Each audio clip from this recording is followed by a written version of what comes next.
Thank you for joining the Florida Center for Students with Unique Abilities monthly informational webinar. Today's webinar, 7 recruitment strategies that will boost Florida post-secondary comprehensive transition program participation. My name is Drew Andrews. I'm the Assistant Director and Technical Assistance Coordinator here at the Florida Center for Students with Unique Abilities at the University of Central Florida. Our presenter today is Christine Lamb from the Grow Your Future program at McFatter Technical College and Build Your Future program at Sheridan Technical College, both in Broward County. Again, the webinar is being recorded. Handouts for today's webinar will be placed in the chat window, and the chat window can be found by going to the little icon at the bottom of your Zoom window there and clicking chat, and messages can be placed there. And I'll also be placing information if you need to call in on a phone if something's going on with your audio and if things aren't working. We know that yesterday there were some issues that went on nationwide with telecommunication and social networks and different things. And this morning we've even had some issues here at the university with a couple of our systems that we use. So we'll try to give different options for people to connect. At this time, I'm going to turn the webinar over to Christine. Thank you, Christine. Thank you. Thank you. So hello, everyone. So nice to see everyone this afternoon. As Drew mentioned, I do teach in Broward County Public Schools, and my co-partner, Christi Dingman, who was going to be here presenting, is actually home pretty ill. So I'm going it alone. So if I don't have answers to specific questions, because our roles are just a little bit different than each other's, I'll be happy, as I explained to Drew, if we can capture it in the chat, and I'll be happy to get some Q&A back to you if you have specific questions on something that I can't address, but I will certainly do my best. And so it's really a pleasure to talk a little bit about Grow and Build at the technical colleges here in Broward County. Just kind of as a quick background, we have 3 technical colleges here in Broward County. Atlantic Technical is in the northern part of Broward, McFatter Technical is in the central part, and then Sheridan Technical is more towards the eastern southern part. So we have technical programs, CTE programs, and also high schools attached to those programs at those technical centers. So our first program that we opened was Build Your Future, and that was about 4.5 years ago. And then we've recently started to work Build Your Future out at Sheridan. So those are the 2 areas that we're working with at this point. I'm going to share my screen.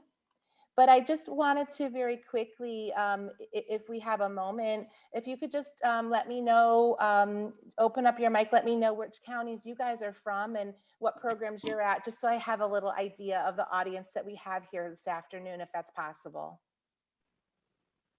So there's only 15 of us, so I don't know if someone wants to open up and just kind of let me know where you are and the type of program you have.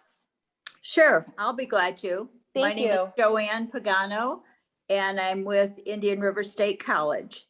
We service 4 different counties. Great, thank you.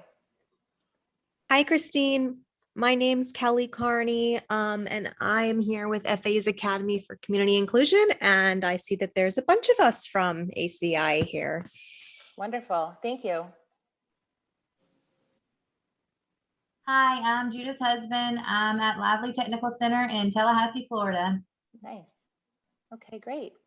Also in the chat, we have a couple of people that have just written in, and that includes Christian Zimmerman from Lee County Technical Colleges, Stephanie Latimer from Broward College, that's Seahawk Nest Academy,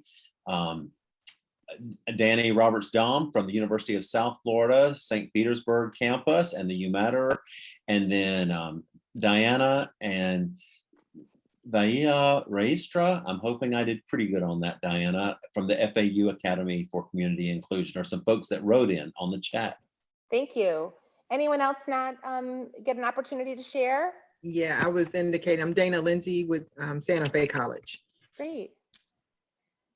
Okay, so I think we have most everyone, unless there's someone else that we've missed. Okay, so as I said, we have two programs that are up and running. We have the McFatter Technical College campus, which primarily started out as specifically to culinary arts and that pathway. And we've branched out just a bit there. And then recently we've started out at Sheridan Technical College. So I'm gonna hopefully be able to move this forward. I'm gonna try to move this bar. Just give me 1 second, please. Thank you.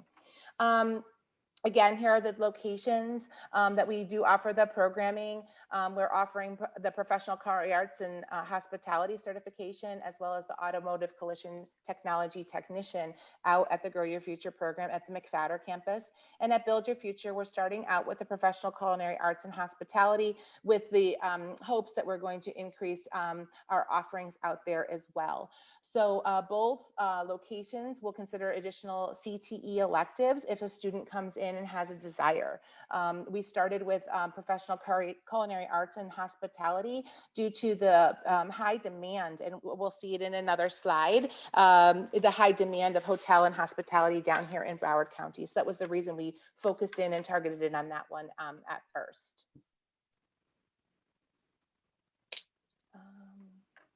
Sorry. Okay. So our current enrollment is 4 students, and we've had 14 CTE graduates. 13 of those 14 graduates have earned the Serve Safe Industry certification, which is really important to highlight. We have taken a lot of pride in the fact that our students have been program completers on top of earning the industry certification. As we all know, these industry certifications for our students, specifically our students with disabilities, lead to better opportunities in the job world. And ultimately, once we get them trained and certified, we want them in employment that's gainful and meaningful for them. So we're really proud of this Serve Safe Industry Cert.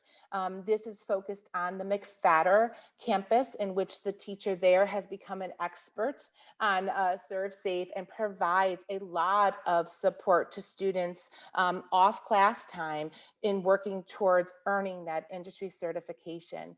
Again, we know how valuable it is for adults to have some certifications under their belt for job opportunities. Our students with disabilities, specifically in these programs, need that as well. We've also created at that location a local ag science certificate as well. Broward does still have a lot of nurseries and opportunities for growing here in the county. And so we have 23 students that have earned that local certification. We do have a very small plot of land out at McFatter in which we have a retired ag science teacher who comes in to provide that instruction to our students. And we do have 13 of those students who have maintained or obtained employment. And so those post-secondary outcomes are looking really nice for our students. I have a really upbeat story to share in a few slides about an update, even what we reported to Drew and Iris prior to our presentation. One of the other things we're taking a look at this year as Broward County Public Schools comes back to real world, right? We're back in schools full time after the pandemic. We are looking at partnering with our food service department to look to see whether or not these students who've earned the Serve Safe certification are now eligible for potential employment in our schools and those food service jobs that we certainly have open on many campuses across our district. So that's great. really exciting. We would love to be able to have a little bit of a feeder program for students that find this desirable. Some students may not find working in a school cafeteria desirable and would prefer to be on a line in a upscale restaurant. We certainly would look for those opportunities, but there are certain students that this type of employment would be something that would be really beneficial to them. So again, adult enrollment is approximately about 1,000 students out at McFatter. So we're targeting obviously that very small niche of students who meet the criteria for the program. Okay. So in the next slides, we're going to talk about some of the strategies that we've used to recruit students. I'm sure all of you have struggled, or maybe not, but some of you have struggled with recruitment of students through your district or through from your schools into your district, into your, your programs. And so we've talked a little bit about ways that we've tried to branch out to meet those enrollment and participation criteria. So we'll talk a little bit about aligning program needs with student needs, which we'll talk a little bit about how we're branching out just a bit, how we've tried to build connections in our community, specifically with our district, and how we've also tried to get involved with the community through some of our outreach and attending some of our advisory board meetings and such. We do work in social media. We post into certain advisory groups, as well as into other groups where we know the student need is high for post-secondary outcomes, trying to remove obstacles for our students. And then we'll share our story, and we'll just try to be flexible with our students and their needs. Prior to coming on, I was saying to Drew and Iris, one of the things that we talked about very softly was that some of our obstacles with recruitment, especially at the technical college level, could be that our programs are full-time. And for some of our students who've come out of K to 12 in a full-time program, and then they want to go into a technical program here in our district, they're back into a 10-month full-time program. And that could be challenging for some of our families to commit to that type of schedule. So we don't know whether that is really hindering our enrollment, but we are starting to look at that as a possibility of maybe that is something that our students and our families are struggling with when they make the commitment for technical school. So we align our program with student needs, and we took a look at the job vacancies by industry. Here in Broward County. And as you can see, hospitality being number 2 in our county as a potential job area was one of the reasons why we started with culinary arts.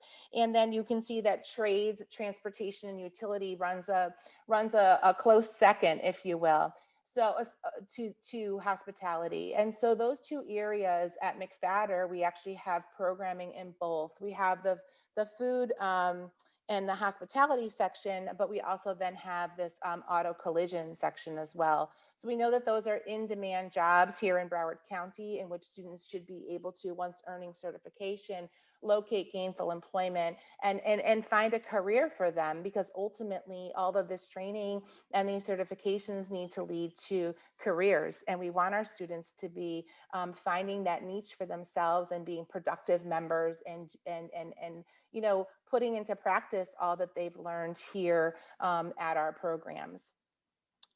One of the things that we're starting to do with a little bit more rigor is doing a student interest survey to look at expansion possibilities for our students. I think sometimes when you're recruiting students in, you maybe have, not you, but you may have the tendency to maybe fit them into programs, right? But maybe we should be looking more at how programs can fit them. And so I think for us, what we're doing is we're starting to use My Career Shines a little bit more with our students as an interest inventory, and also surveying their needs and their wants and what they really would like out of the bigger picture. And so even though some of our students may not be able to do that independently, we're hooking them up with someone who can complete those surveys and get some good results from those students, as opposed to just doing a checklist of 4 items and then we've got an answer. So we're looking at this, doing this a little bit more in depth for our students to make sure that if there are programs that there is a need for, how do we partner with the technical college and our resources that we have there due to this opportunity? How do we partner and then service those students to provide those opportunities and expansion? So that is kind of where we're leaning towards as we take a look at the students that are coming through the door who may want to look at something that we may not be having, we don't have a student in currently. So the next slide just talks about building connections. Our district is the 6th largest in the nation. We have a huge student body, but building connections, as oddly as this is going to sound, has been challenging. We have worked with our ESE department. Our department transition team. Broward is lucky enough to have a beautiful transition team that works with students in the K-12 environment, whether it's through deferral programs or through just the traditional K-12, I'm going to graduate after 4 years, that kind of thing. But they have lots of deferral programs. So we can't compete for those students, right? If a student wants to defer, they're still under that K-12 umbrella, but we may want them in that adult piece. And so we have to wait on them essentially, potentially for them to come. And so the district has really grown their opportunities in those deferment programs. And maybe that could be one of the strategies that we have to take a look at. How do we piggyback off of deferment programs to get them more bang for their buck when they become an adult? We have Canvas presentations to teachers. We, house those kinds of opportunities for them. The district ESE department puts links out for our programs and that kind of thing. We are also now going out to the ESE specialist meetings. We've been doing that for several years, but because they've gone virtual, we now have become part of their virtual ESE specialist meeting. We've done private school reach out. I'm sure like in your communities, there are many private schools out there offering K-12 opportunities for our students with disabilities. And we've reached out to directors, even though those students are graduating from those private schools, how can we now get them re-engaged back in these adult programs that we have here in the county to help them gain some more some additional skills. And then we do adult general education reach out through the 504 liaisons, which actually create 504 plans for our adult learners in our adult programs here in the district. And then we just do data searches as well. So we try to use the technical colleges in Broward County are housed under the umbrella of Broward County Public Schools. So we're not a separate entity. They're separate locations, but we're not a separate entity. So we're able to do lots of data searches and actually pull data to see whether or not we can promote student engagement to these programs. So we try to build as many connections as we can in the district through our existing resources, but we're always trying to reach out to see what else is out there and how we can help our students gain access to these programs and become successful completers, because ultimately that's what we all want from this. So, sorry. So getting involved in the community, I spoke a little about this with Drew and Iris as well before hopping on, but we want to bridge and foster relationships in our community. We want to go to schools, places of worship, community centers, talking to families as we meet up with them at local events, that kind of thing. We've worked with the YMCA to determine who in their special needs population programs may be looking for post-secondary attainment or post-secondary programming. We attend parent resource fairs, and also we send out flyers constantly to organizations that may be working with students in our community who need a little bit more. And then we also have a dual referral system with Voc Rehab and ARC of Broward, where they refer to us or we refer out to them if we don't have something that meets the needs. But I did want to pose a question on how Voc Rehab engages with your programs, or are you having the same? We tend to give names to Voc Rehab, and I don't know that we always get names back. Our reciprocity looks a little different sometimes, but ultimately, are you guys able to target students through those Voc Rehab counselors that reach out to your programs? I was just interested in what you guys are experiencing.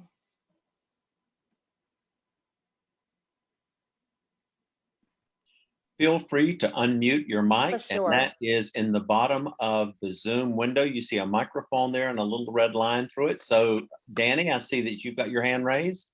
So please. Hey, yeah, I mean, I think mostly it's been sort of individualized based on the student. If we've had a few students that have come to us with an active VR case open, and the student and their parent have been active in saying, hey, I've applied for this program, or I've been accepted, and really running that communication. But we're also really trying to work on both ends to have them refer people to us, and then get more of our students sort of connected with VR if they're not. And so that's something that we're really targeting to scale up for next year. So we haven't been super successful. Like we're in communication, but there isn't like a flow yet for us. So I appreciate that, that candor, because that's kind of how we feel too, right? You know, even let's just say we have a student who's getting ready to complete and we're looking for job placement. We've thought maybe VR would be the great hookup on the backside, right? Maybe not for getting the student, but actually hooking them up with employment. But we've struggled with that reciprocity. And so we're going back to the drawing board, as you are, Danny, to try to figure out a better way to share that information and share ways that we can support students and their families. But you know, those are the things that I guess I've heard that people struggle with that, and I saw some shaking of the head. So I'm assuming that everyone kind of shares that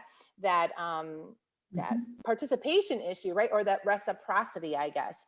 And so I think those are things that we would love to bridge a better gap for. And so again, going back to the drawing board, as you said, and kind of reinventing that communication and that referral might be a really great way for us to be able to, you know, bridge that gap, if you will.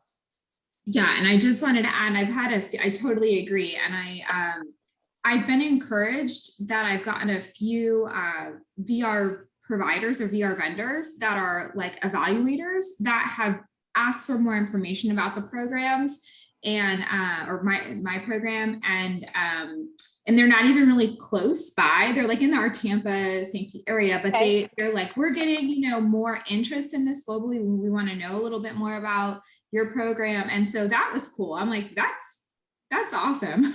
Yeah, that's great. Michael, I see your hand up. Thank you.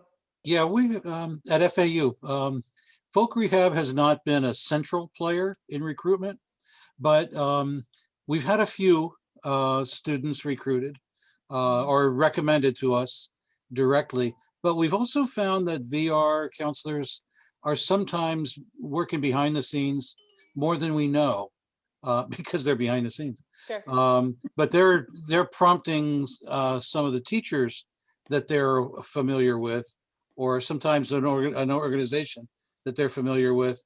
And we hear later from the families that they were referred, or their VR counselor said, go check out ACI.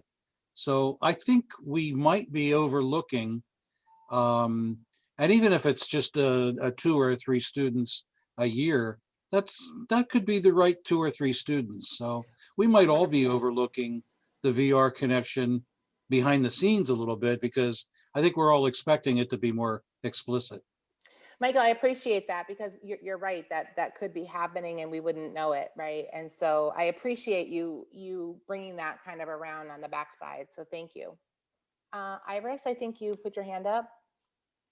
Yes, I wanted to ask, are you guys using or going over to the VR offices and presenting to the VR counselors at their monthly meetings with the supervisors and giving out the information there to the counselors so that they all have it? I know that they have vendor presentations for the counselors, and you can actually schedule a time to go to each of the offices in your region and present the information to them and provide the handouts. So I know Broward has done both. We've attended their meetings and they've actually come to our office. This was prior to COVID. You know, obviously with the remote situation, that's been a little challenging, depending upon what people are, where their policies and procedures are in each location, right?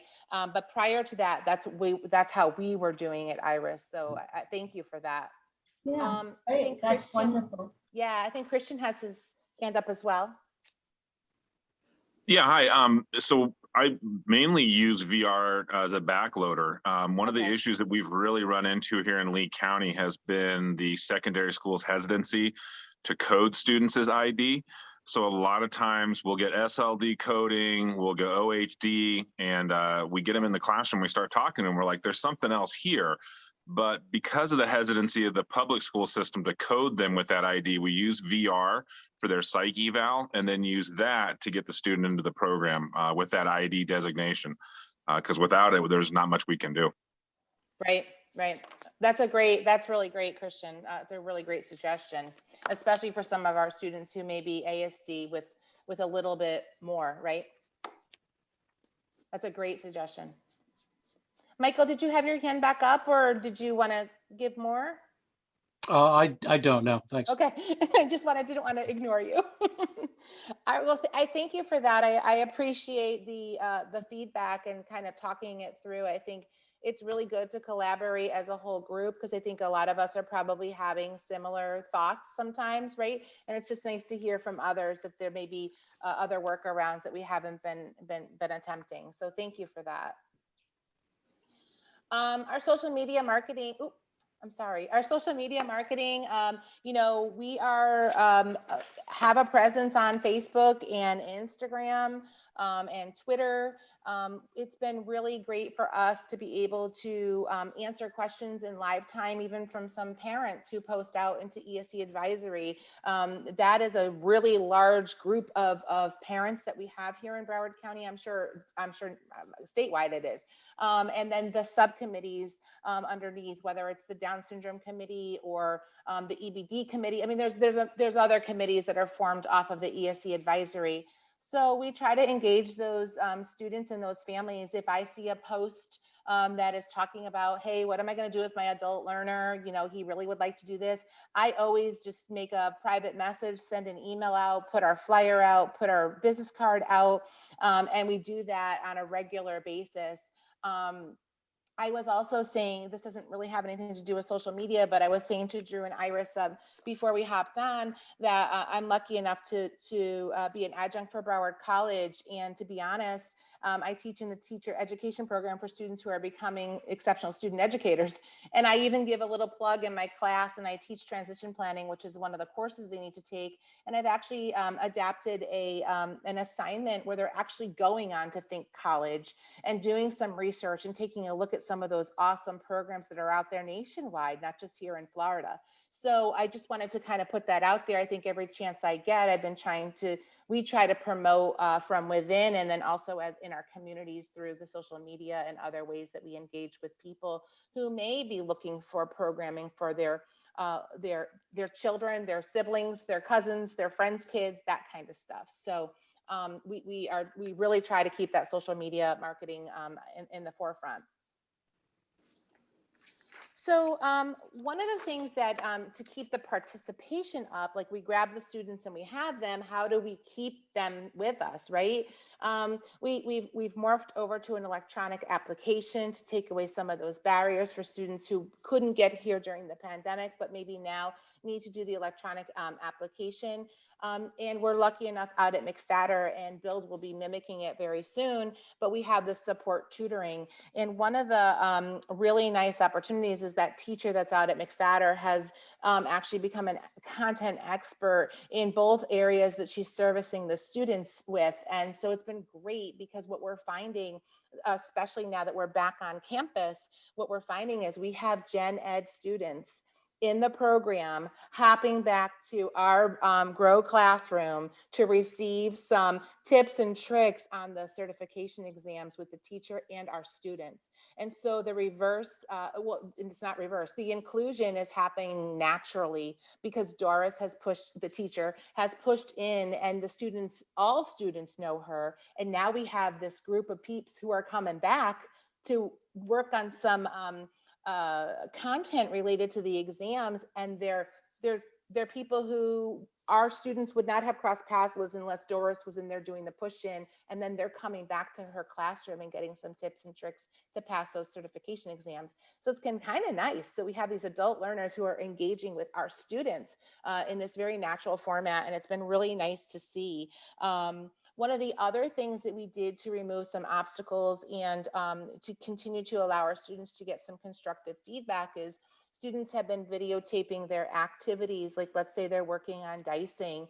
they're actually taking a video and then sending the video to the teacher for the teacher to provide some constructive feedback on that skill that will be a lab activity for them at some point. And then they're getting one-on-one feedback on their video and their skill. So we have tried to embrace technology, and some of the obstacles from the going remote we are actually keeping in play as we come back live, because students have more opportunity for corrective feedback, if you will, on some of those task related activities. Iris?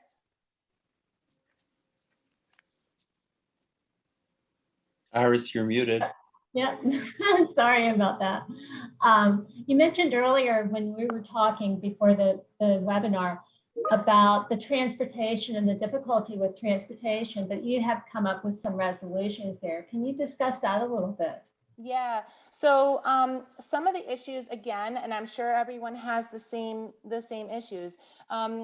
Our programs at the technical colleges are a little further east than our county goes, and so we do have issues with transportation, specifically public transportation, in which certain bus lines don't go that far out west where we have students. So we have 31 high schools in our traditional high schools in our district, and our technical colleges are definitely on the eastern side of the county. And so some of the things that we've tried to do through the resources from the grant is to be able to provide them with opportunities to navigate busing routes, finding ways for them to connect up with the TOPS program, which is a program that kind of provides some more door-to-door service, if you will, kind of like PalmTran Connect in Palm Beach County, but some door-to-door services. There are families who are using Uber and Lyft as opportunities for, as options, excuse me, for their students to get to and from school.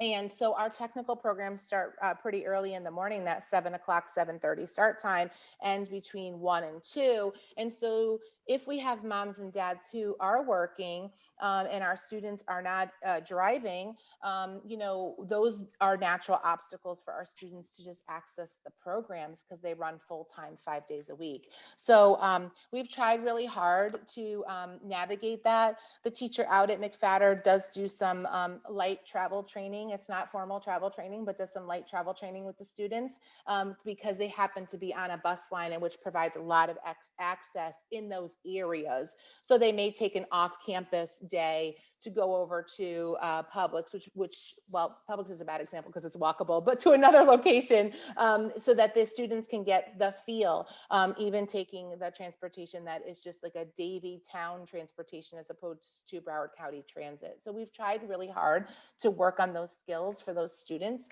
so that we can get them as independent as possible. So we also are really fortunate enough to work for our department, the CTASE department. Our grant falls under the CTASE department, which is Career Technical Adult and Community Education. So part of our department works with K-12 students in CTE programs, career technical programs throughout the districts at our high schools. And then the second part of our our department works with adult programs. So the GEDs, the ABE courses, the ESOL courses, and obviously the technical colleges that provide the CTE instruction.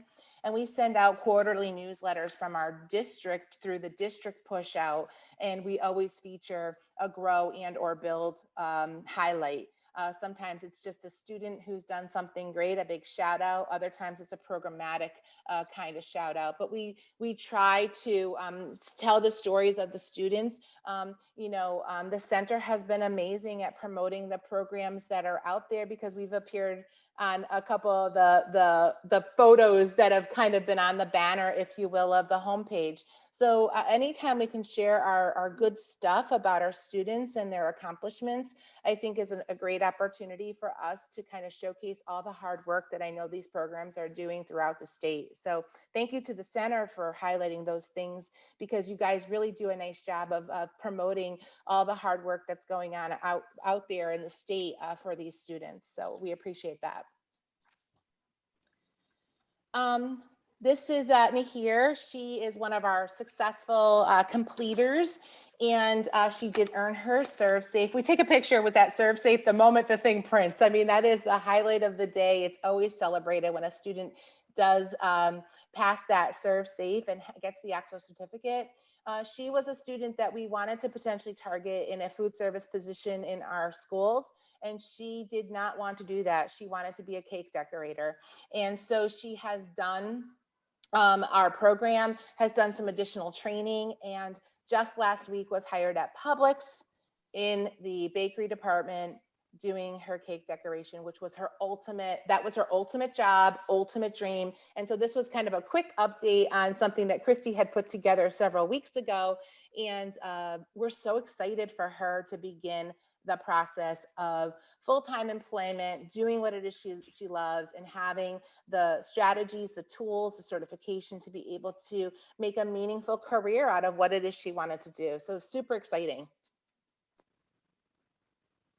I thought there was a hand. Michael, did you have your hand up and drop it, or? We were clapping for you. We were, Oh, we were applauding Christine. Hey, it's all this is super exciting news for her. I mean, That is. Yeah, listen, Publix is a great place. She'll make a career out of it. And so Yes. it's what she wanted, and she persevered. She really did. Christine, Yes. we have an anonymous question on documentation barriers that exist that you may experience. This person sometimes feels like they're always hounding parents about paperwork, trying to get paperwork, trying to get documentation on things. Just, if you have issues with that, or do you have any strategies for that area, or anyone else that may have something that they would add? So I don't know of any barriers that have come up, but what I will say is I think we are in a lucky position in the sense that a lot of our documents are housed within Broward County Public Schools. And Right. because the tech colleges are under the umbrella, well, they're not under the umbrella, they are owned by Broward County Public Schools. I mean, they're part of our school district. We are able to access lots of information that would be in terms very simply.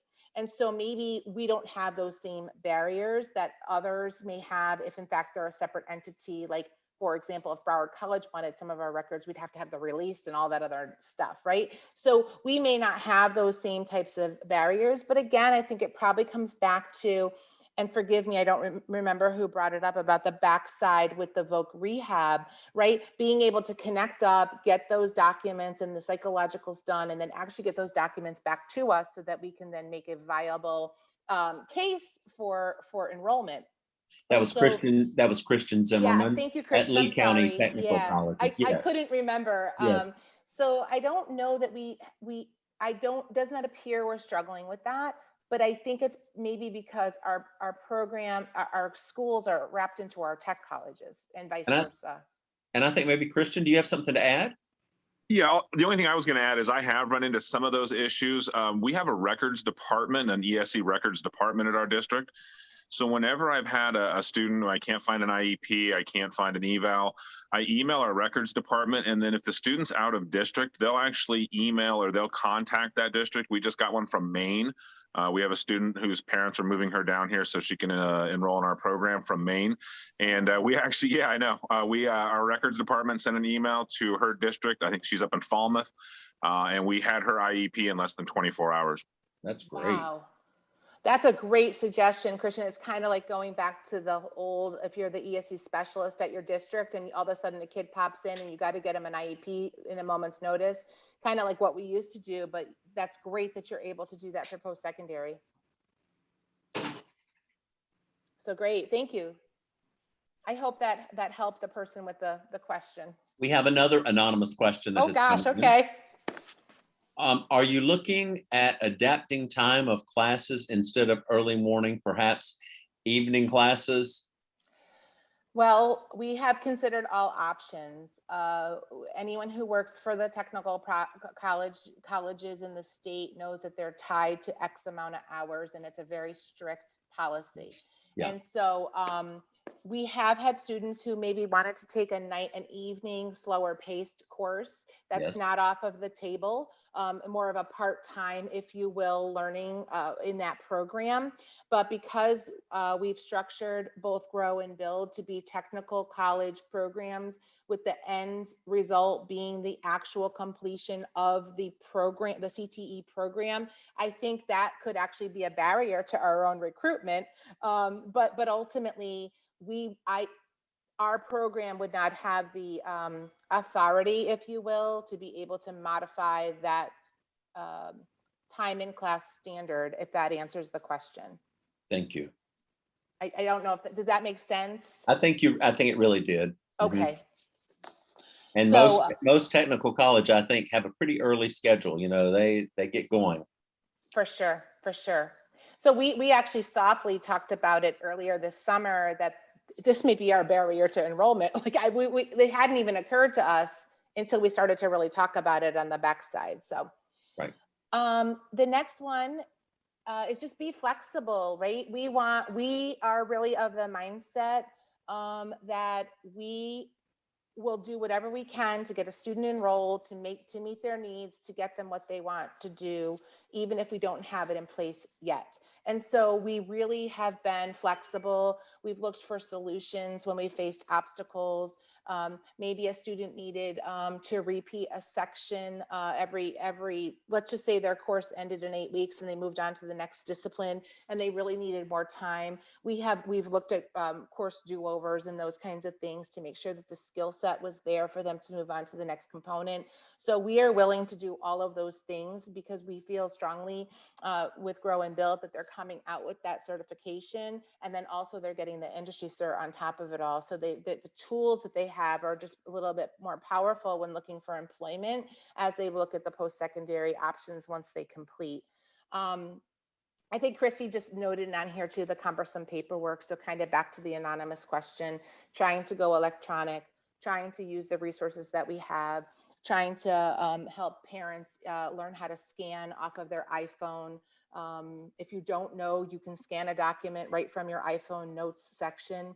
I taught it to my students in the first part of the pandemic, and once I learned it, I haven't looked back because I scan everything now just from my phone. It's so much less cumbersome for me.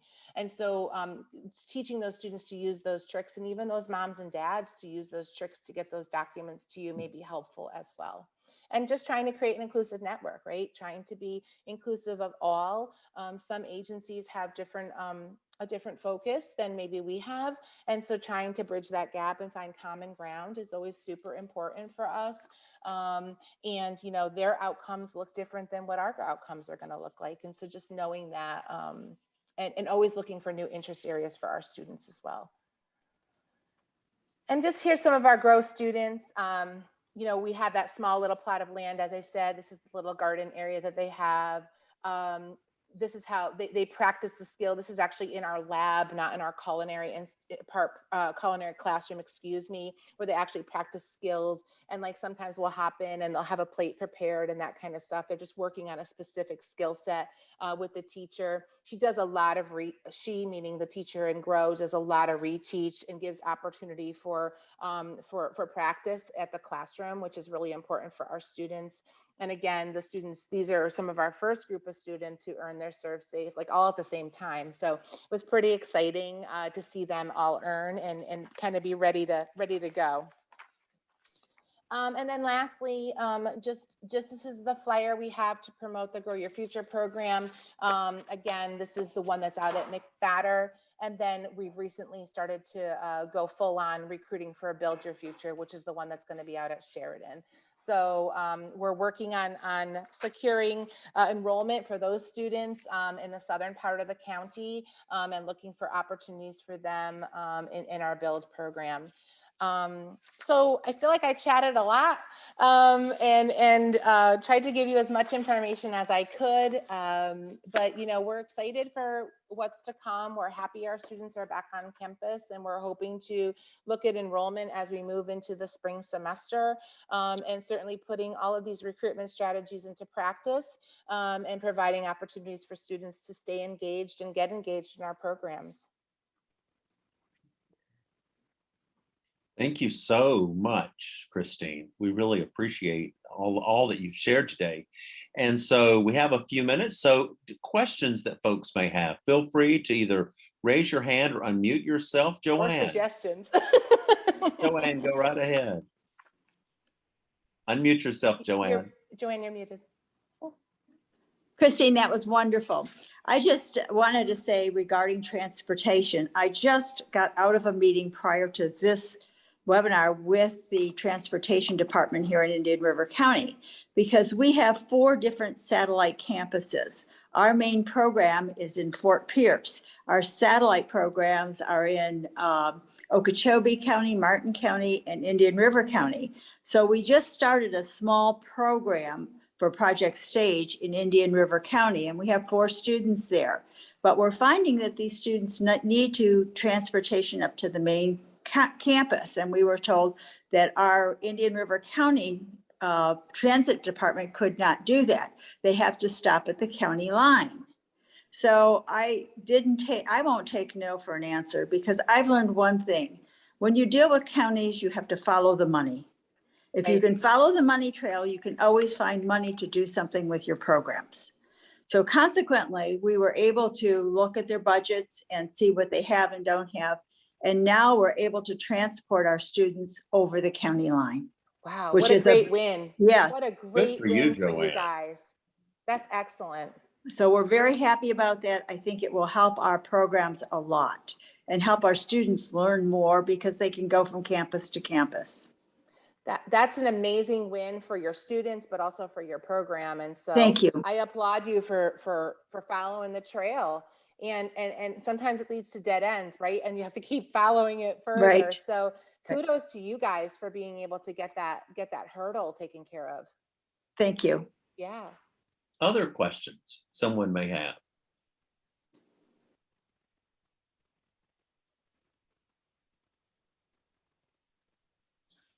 Any strategies that someone else that you don't feel that has been really covered today? Something that you may use as a strategy that that hasn't really been discussed, or something you can add to one of the strategies that has been discussed today? Please feel free. We're a team all working together, so feel free to join in, speak up. For sure.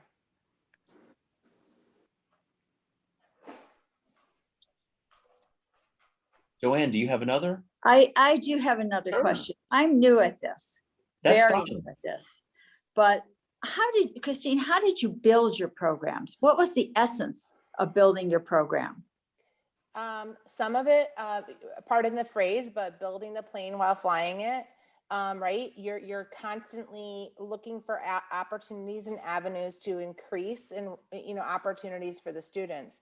We've met with some, it's not resistance. I don't want to come across negative, because it's not, but the resistance in referring students to us from our own district. And so I don't know that we've conquered that yet, to be honest, Joanne. And so I think that we just consistently try and try again.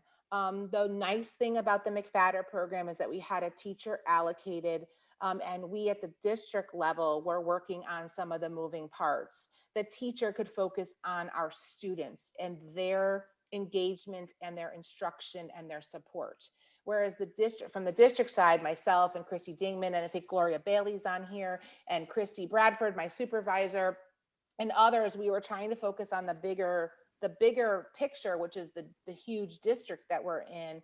And so I think that the pureness of the instruction, support, and buy-in at the school level was easy, because she was on staff at that school, and we were working on some of those moving parts. I don't know how else to describe it. And again, it's not negative resistance to joining our programs. It's getting them it all connected to join, right? It's not like there's negative feedback.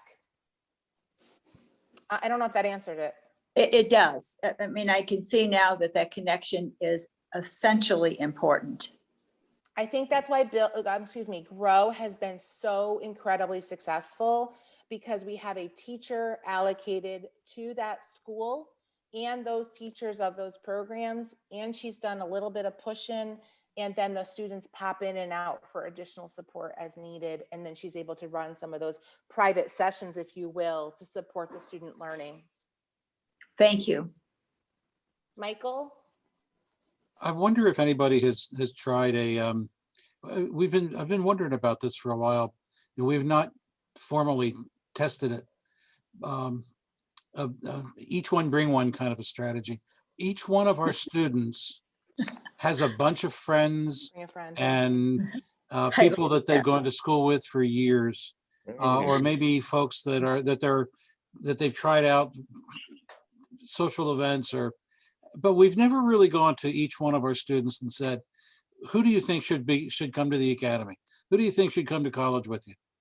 Michael, what a great idea. I mean, Yeah. that was a vacation Bible school strategy whenever I was a child, you know, and that's a great idea. I wonder if anybody's tried it. We didn't try it, but by default it happened. So, but we didn't even consider it as an option to do it again. So thank you for that. I wrote it down. Christian, did you have something to add? First of all, yes, that was that is a great strategy. I made a little note about that. That's fantastic. Yeah. So in terms of employment, one of the things that I really found helpful is thanks to our connections with the district, I was able to get in front of our local Chamber of Commerce and make a presentation at their luncheon. And I was inundated with business cards. And one of the things that I've found is that a lot of employers are not aware of the federal tax incentives for hiring individuals with developmental disabilities. Most importantly, the work opportunity tax credit. And that can save employers up to at least $10,000 a year. There's also full payback for any additions or changes they make to the structure of their business. They can be reimbursed 100%. So for example, if they add a wheelchair ramp, there's federal funding out there that'll reimburse them 100% for that. And then Goodwill Industries. I really didn't understand the reach of Goodwill prior to taking on this role a few short months ago, but we've partnered with them on a few different endeavors and they've been invaluable. Great. Those are great suggestions.